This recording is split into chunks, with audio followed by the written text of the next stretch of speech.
अभी तक सीखा है सिंगल वेरिएबल और डबल वेरिएबल फंक्शंस के रूप में लिमिट कैसे निकालनी है, उसको मैं एक बार समराइज करके लिख रहा हूं, आप लोग देखिए। उसके बाद हम लोग एग्जांपल डिस्कस करेंगे।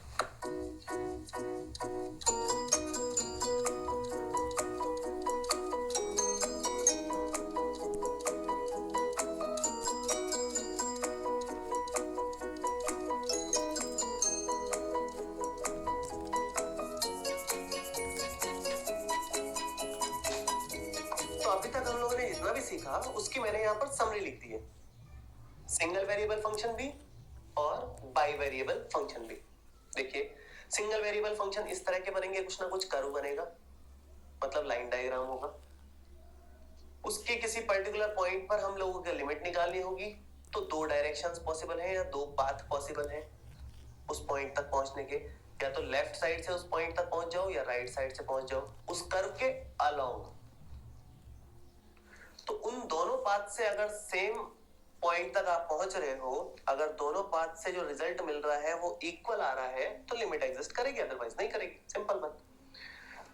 अगर आप बाइवेरिएट फंक्शन की बात करें तो ये कोई पाथ, ये कोई कर्व नहीं है, ये सरफेस है।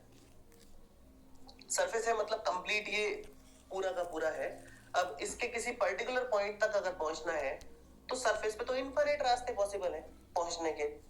इधर से जाओ, इधर से जाओ, इधर से घूम करके जाओ, यहां से पता नहीं कहां से घूम करके पहुंच सकते हो आप। Infinite many path are possible to reach that particular point.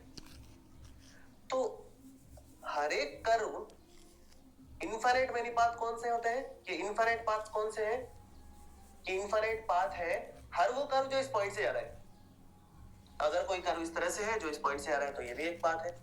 इस तरफ से घूम करके कोई कर्व इस तरह से यहां तक पहुंच रहा है तो ये भी एक पाथ है। मतलब every curve which passes through that point, वो सारे के सारे पाथ हैं यहां तक पहुंचने के।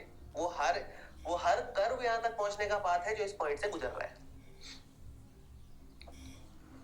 If value from all the path are equal, then limit exist.